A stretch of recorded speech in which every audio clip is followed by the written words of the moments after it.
أهلا وسهلا فيكم. اليوم رح أعمل وصفة كفتة اللحم بالخضار، كتير زاكية ورح تعجبكم وسهلة التحضير وما بتحتاج لوقت كتير.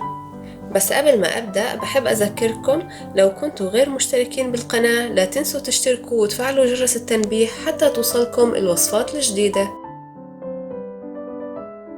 مكونات كفتة اللحم بالخضار رح نحتاج إلى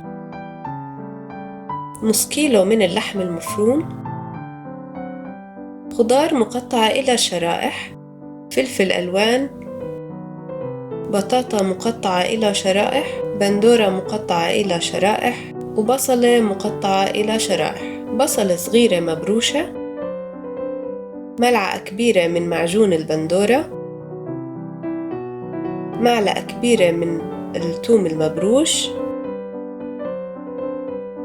فلفل وملح، بهارات مشكلة، بابريكا، ورشة صغيرة من القرفة، كوب من مرقة الخضار، وزيت الطبخ. أول خطوة رح أتبل اللحم المفروم. بنضيف البصل المبروش،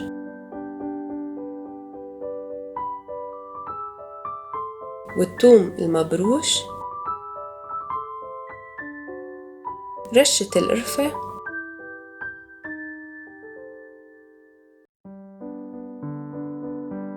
نص كمية الفلفل والملح،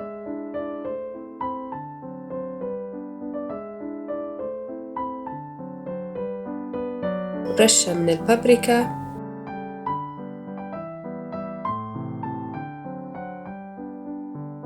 ورشة من البهار المشكل.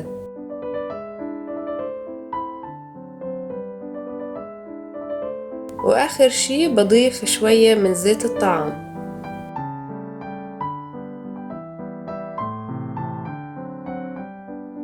بنقلب المكونات كلها مع اللحمة حتى تختلط مع بعض.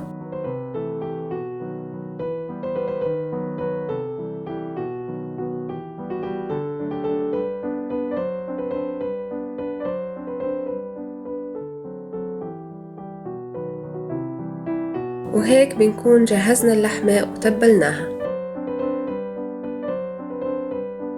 في الوعاء اللي رح نطبخ فيه اللحمة والخضار رح أرش رشة خفيفة من الزيت،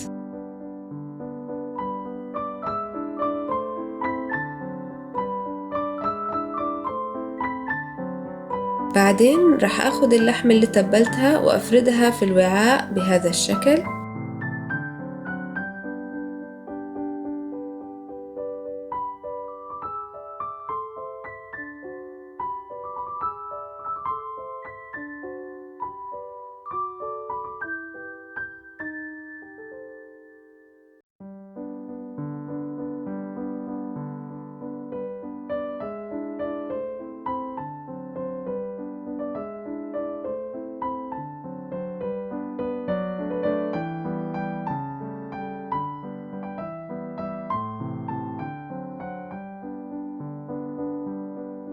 لازم تكون مفرودة بشكل مظبوط حتى تنضج بشكل متساوي.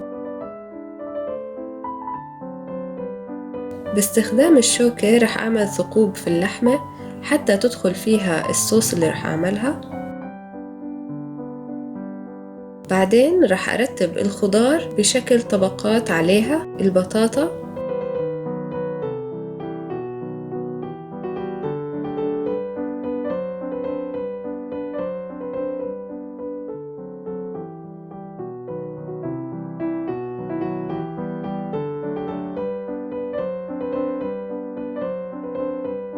بنحط الفلفل الألوان،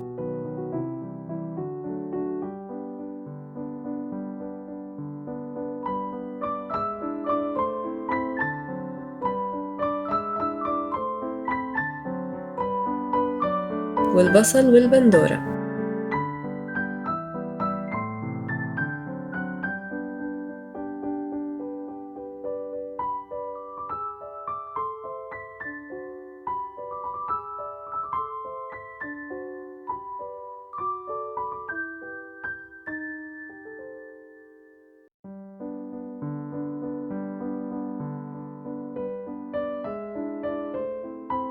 بنرش البهارات على الخضار، بنرش ملح وفلفل،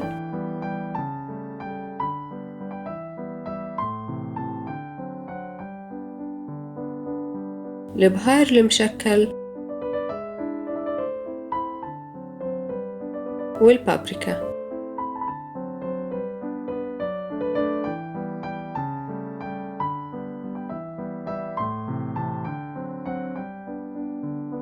رح اخد كوب مرقة الخضار ومعلقة معجون البندورة واضيفهم مع بعض وادوب معجون البندورة بالمرقة،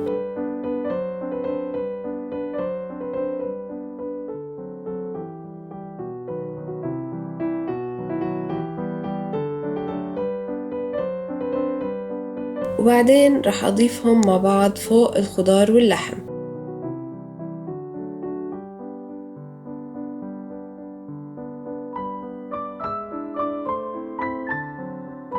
وفي آخر خطوة رح أرش رشة من الزيت على الوجه. بنحط الوعاء على نار عالية وبنغطيه حتى يوصل لمرحلة الغليان. بعد ما بدأت بالغليان رح أوطي النار عليها وأتركها لمدة نص ساعة. وفي الآخر كخطوة اختيارية بعد ما تستوي المكونات عندي ممكن نحطها في الفرن لتحمير الوش لمدة دقيقتين. وهيك بتكون وصفتنا جهزت لليوم. ممكن لو بتحبوا تزينوها برشة من البقدونس.